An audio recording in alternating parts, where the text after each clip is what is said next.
السلام عليكم ورحمة الله وبركاته. أخباركم إيه؟ يا رب تكونوا بخير. النهاردة هنقول لكم رسالة أبو زياد لعائلة حورات وسعدية وجابر والأولاد كمان. أبو زياد بيقول: يا حاجة سعدية، انتي عملتي حجة وكمان عمرة، والحاج جابر عمل عمرة وعمل حجة، بس انتوا ظلمتوني واتقوا دعوة المظلوم اللي ما فيش بينها وبين الله حجاب. انت يا حاج جابر بتقول لنيرة ربنا يخليلك جدك وجدتك واخوالك.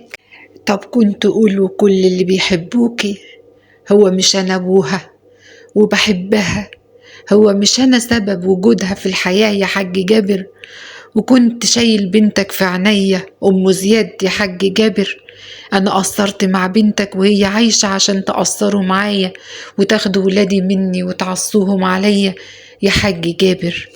ابو زياد بيقول: انا مش مسامح اللي حصل معايا، وان هم يحرموا ولادي مني ويحرموني من ولادي ويخلوا في قلبهم جحود ليا. يا حاج جابر، انت عارف ان انا اب الاربع عيال، انت ما راعيتش حاجة زي كده. اللي بتعملوه معايا لا يرضي ربنا، وان هو كما تدين تدان، لان المظلوم ربنا اقر هيكر عينه برجوع حقه من الظالم، لانكم حرمتوني اني افرح بيوم ميلاد بنتي وبتزرعوا في ولادي الكره ليا.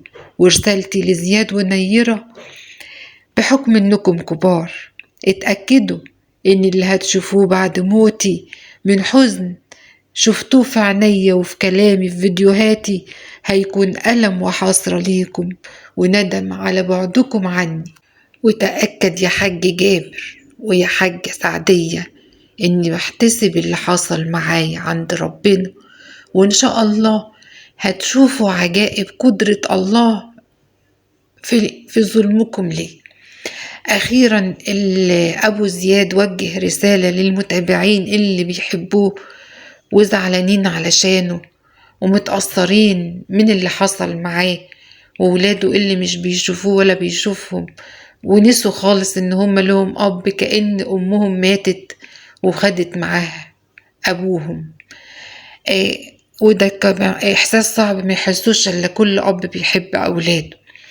هو ابو زياد بيقول لكل المتابعين اللي حاسين بألمه ووجعه وجفاء اولاده له، بيقول لهم: كتر خيركم ورسالتكم وصلاني.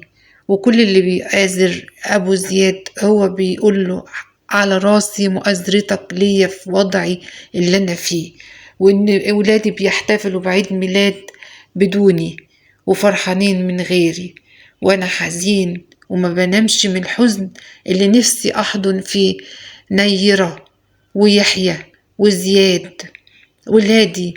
نفسي أحضنهم وأبوسهم وأعيش معاهم لحظات الأبوة، وهم مفيش فايدة ولا عايزين يكلموني وخايفين من إخوالهم وخايفين إن هم يقولوا إحنا عايزين نشوف بابا فإخوالهم يزعلوا، عايزين نشوف بابا فجدتهم وجدهم يزعلوا منهم.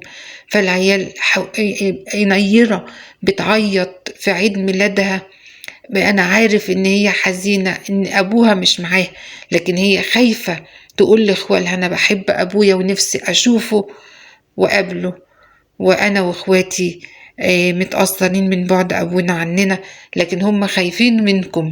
وكان ده كلام أبو زياد عن اللي حصل معاه.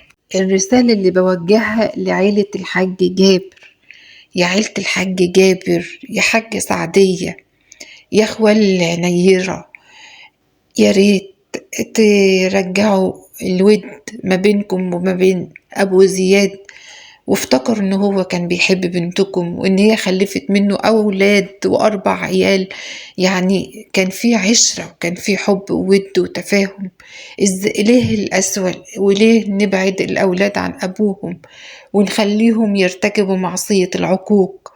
لا يمكن ان انتوا تكونوا ترضوا بان هم يبقوا عاقين. انتوا ترضوا لاولادكم ان هم ما يشوفوكوش. لو مثلا زوجة حد فيكم توفت زي ام زياد، ترضى ان اهلها ياخدوا منهم الاولاد، منك الاولاد، ويحرموكم من ولادكم؟ حطوا نفسكم في وضع ابو زياد، هتلاقوا نفسكم صعب الاحساس اللي هو حسه. وحتى لو كان غلط في حاجة، فالمسامح كريم.